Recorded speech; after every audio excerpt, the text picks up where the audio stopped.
இப்போ என் கூடு முழுக்க தண்ணி சொட்டிக்கிட்டு இருக்கே. அம்மா, அதுக்குதான் அதிகமா மத்தவங்களுக்கு உதவி செஞ்சா நாளைக்கு நமக்கு நஷ்டமாகும்னு சொல்றது.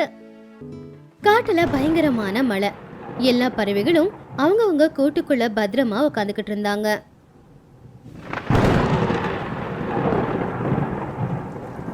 அதே மாதிரிதான் டீனு குருவியும் அதோட 2 குழந்தைங்களான மோனு சோனு கூட கூட்டுல உட்காந்துக்கிட்டு இருந்துச்சு. அட கடவுளே, மத்தவங்களுக்கு உதவி செஞ்சு செஞ்சு என்னுடைய கூட்ட நான் மறந்துட்டேனே. இப்போ என் கூடு முழுக்க தண்ணி சொட்டிக்கிட்டு இருக்கே. அம்மா, அதுக்குதான் அதிகமா மத்தவங்களுக்கு உதவி செஞ்சா நாளைக்கு நமக்கு நஷ்டமாகும்னு சொல்றது. இல்ல பசங்களா, மத்தவங்களுக்கு உதவி செய்யறதுனால நமக்கு எதுவும் நஷ்டமாகாது. மழை விட்டதுக்கு அப்புறமா பாருங்க நான் எப்படி நம்மளுடைய கூட்ட சரி பண்றேன்னு. அப்புறம் எந்த பிரச்சனையும் இருக்காது. அந்த நேரத்துல கோல்டி கழுகு அங்க வந்துச்சு. அதோட கண்ணுல திமிர் தெரிஞ்சுக்கிட்டு இருந்துச்சு. இன்னைக்கு நான் பழி வாங்குறதுக்கு ஒரு நல்ல வாய்ப்பு கிடைச்சிருக்கு. அப்படி சொல்லி அந்த கழுகு டீனுவோட வீட்டுக்குள்ள போச்சு. டீனு, அட கோல்டி, உனக்கு இங்க என்ன வேலை? உன்னால நான் நிறைய விஷயத்தை இழந்துட்டேன். நீ எப்போ இங்க வந்தியோ அப்போலேருந்து நல்லது செஞ்சுக்கிட்டே இருக்க, அன்பை காட்டுற. இதனால என்னால் யாருக்கும் சண்டையை மூட்டி விட முடியல, நல்லபடியாக வேட்டையாட முடியல. கோல்டி, தயவு செஞ்சு நீ இங்கிருந்து போயிடு. நான் ஒன்றும் தப்பு பண்ணல. அப்புறம் எதுக்காக நீ என்கிட்ட வந்து இப்படி பேசிக்கிட்டு இருக்க? இப்போ பாரு, உன்னோட நல்ல மனசு உனக்கே ஆபத்தாக முடிஞ்சிருச்சு அப்படின்னு சொல்லி கோல்டி கழுகு 2 குழந்தைங்களையும் தூக்கிட்டு போய் அவங்கள ஆத்துல தூக்கி போட்டுருச்சு.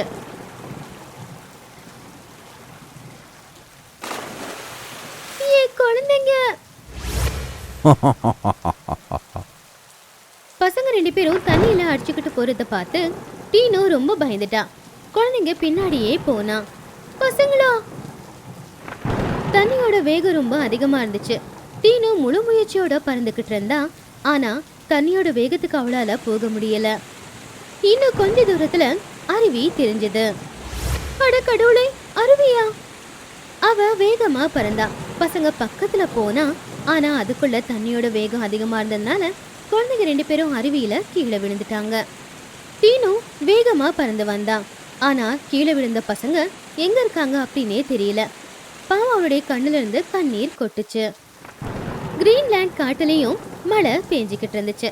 எல்லா பறவைகளும் ஆத்தங்கரையோரமா விளையாடிக்கிட்டு இருந்தாங்க. அடேங்கப்பா, இயற்கை ரொம்ப நல்லா இருக்கு. இந்த நேரத்துல குளத்தோட கரையில விளையாண்டா அவ்வளோ அற்புதமா இருக்கும். அப்போ மழை கொஞ்சம் அதிகமாயிக்கிட்டு இருந்துச்சு. அட, எல்லாருமே வீட்டுக்கு போங்க, மழை அதிகமாகிக்கிட்டே போகுது. காத்து வேகமா அடிச்சுது. மிங்கி குருவியோட குழந்தை காத்துல பின்னாடி இழுத்துக்கிட்டு போய்கிட்டு இருந்துச்சு. அம்மா காப்பாத்துங்க! மிங்கி அவளை காப்பாத்த போய்கிட்டு இருந்தா. ஆனா காத்தோட வேகத்துக்கு அவ பின்னாடி பின்னாடி போய்கிட்டு இருந்தா.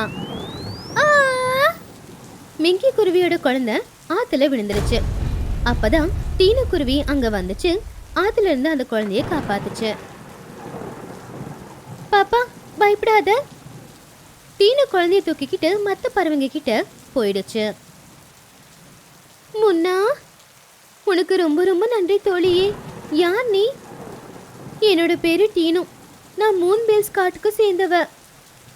அட, நீ அந்த நல்ல பறவை டீனு தானே? உன்னை பத்தி நாங்க நிறைய கேள்விப்பட்டிருக்கோம். அது நான் தான். என்னாச்சு தங்கச்சி, எதுக்கு நீ சோகமாக இருக்க? டீனு என்ன நடந்துச்சோ அது எல்லாத்தையுமே அவங்க கிட்ட சொன்னான். அட டீனு, இதை கேட்கும்போது ரொம்ப சோகமாக இருக்கே. அந்த கடவுள் தயவு செஞ்சு உனக்கு உன்னோட குழந்தைய கொடுக்கணும்னு நான் வேண்டிக்கிறேன். எனக்கு தெரிஞ்சு தண்ணியில் அடிச்சுக்கிட்டு வந்த என் குழந்தைங்க இந்த இடத்துக்கு தான் வரணும். உங்களுக்கு எந்த கஷ்டமும் இல்லைன்னா கொஞ்ச நாள் நான் இங்க தங்க முடியுமா? அட, இப்படியெல்லாம் பேசக்கூடாது டீனு தங்கச்சி. அப்படி அன்னையிலிருந்து டீனு குருவியும் அந்த காட்டு சேர்ந்த பறவைங்களும் டீனுவோட குழந்தைங்களை தேட ஆரம்பிச்சாங்க. சில நாட்கள் தேடியும் கூட குழந்தைங்க மட்டும் அவளுக்கு கிடைக்கவே இல்லை. பாவம் டீனு ரொம்பவும் சோகமா இருந்தா. டீனு, நீ ஒன்றும் கவலைப்படாத. என் மனசு என்ன சொல்லுதுன்னா, கண்டிப்பாக ஒரு நாள் உன்னோட குழந்தைங்க உனக்கு கிடைச்சிரும். அவங்க கிடைப்பாங்கன்ற நம்பிக்கை எனக்கு கொஞ்சம் தான் இருக்கு. அப்பதான் அங்க சோனுபுரா இப்படி சொல்லிக்கிட்டு போய்கிட்டு இருந்துச்சு. மிங்கு பறவைக்கு பெரிய அடிபட்டிருக்கு. சாவர நிலைமையில அவங்க இருக்காங்க. கடைசியா யாராச்சும் பார்க்கணும்னா வந்து அவங்கள நீங்க பாத்துக்கலாம். அட, என்ன இது? மிக்கி குருவியோட உயிர் ஆபத்துல இருக்கா? மா, நம்ம சீக்கிரமா அவங்க கிட்ட போயாகணும். அவங்க எல்லாரும் மிக்கி குருவியோட வீட்டுக்கு போனாங்க. அங்க எல்லா பறவைகளோட சேர்ந்து டாக்டர் குரங்கும் இருந்துச்சு. அட மிக்கி, உன்னோட 2 ரெக்கையிலயும் எப்படி அடிபட்டுச்சு? நான் தக்காளி தோட்டத்துல தக்காளி பறிக்கிறதுக்காக போனப்போ அங்க அந்த கோல்டி கழுகு வந்துச்சு. அதுதான் என்ன தாக்குச்சு. அதுகிட்ட இருந்து தப்பிக்கிறதுக்காக நான் ஒரு புதரில போய் ஒளிஞ்சுக்கிட்டேன்.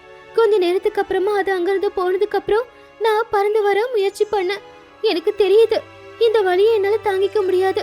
ரொம்ப நேரம் நான் உயிரோட இருக்க போறதில்ல. அட, இந்த காயத்துக்கு ஏதாவது மருந்து இருக்கும்ல? நீங்க டாக்டர் தானே, உங்ககிட்ட நிச்சயமா இந்த காயத்துக்கு போட மருந்து இருக்கும்ல? மருந்து இருக்கு. ஆனா மருந்து எங்க இருக்கோ அந்த இடத்துக்கு யாராலையும் போக முடியாது. அங்க போன பெரிய ஆபத்து.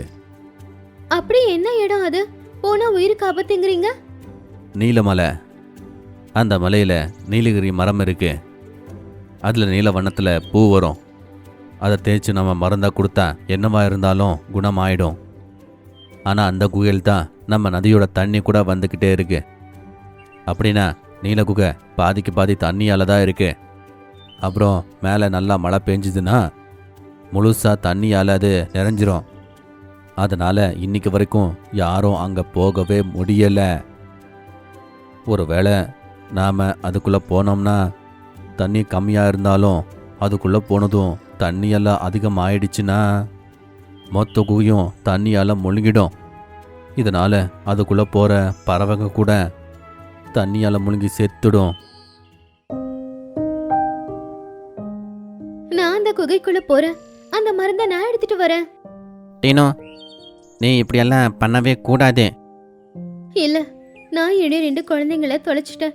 இனி நான் உயிரோட இருக்கிறதுல எந்த அர்த்தமும் இல்ல. 2 குழந்தைங்களை தொலைச்ச எனக்கு என்ன ஆனாலும் பரவாயில்ல அப்படின்னு டீனோ சொன்னதை கேட்டு அங்க இருந்தவங்க எல்லாருமே ரொம்ப வருத்தத்தோட அவளை பார்த்தாங்க. டீனோ அங்க இருந்து ஆத்துக்கு கிளம்புனா. ரொம்ப நேரம் ஆத்த தாண்டி பறந்து போகும்போது அவ அங்க ஒரு குகைய பார்த்தா. அட, உண்மையிலேயே இந்த குகை பாதி தண்ணிக்கு மேல நிறைஞ்சிருக்கு. ஆனா எனக்கு சிங்கியை காப்பாத்தி ஆகணும். அதனால நான் இதுக்குள்ள போய்தான் ஆகணும். அப்படி சொல்லி அவ குகைக்குள்ள போனா. இன்னும் உள்ள போக போக தண்ணியோட அளவு கொஞ்சம் கொஞ்சமா அதிகமாகிக்கிட்டே இருந்துச்சு. எப்படியோ கஷ்டப்பட்டு அவ குகையை விட்டு தாண்டி வரும்போது அதுல இருக்கிற தண்ணி கீழே போய்கிட்டு இருந்துச்சு.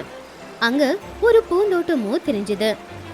அடடா, இந்த தோட்டம் பார்க்க ரொம்ப அழகா இருக்கு அப்படின்னு சொல்லி கொஞ்ச நேரம் டீனோ பறந்து போய்கிட்டு இருக்கும் போது ஒரு மரத்துல நீல நிற பூக்கள் இருக்கிறத டீனோ கவனிச்சா. எனக்கு தெரிஞ்சு இதுதான் அந்த பூவா இருக்கணும் அப்படின்னு அவ ஒரு பூவை பறிச்சா. அதுக்கப்புறம் அங்க இருந்து பறந்து வந்தா. அப்ப அதுக்கு தரையில ஏதோ ஒரு அடையாளம் தெரிஞ்சுது. இந்த அடையாளம் ஏதோ பறவையோட அடையாளம், அதுவும் சின்ன குழந்தை பறவையோட அடையாளம். அது அந்த அடையாளத்தை பார்த்துக்கிட்டே வந்துச்சு. அப்ப அங்க ஒரு குகை இருந்துச்சு. அந்த குகைக்குள்ள போச்சு.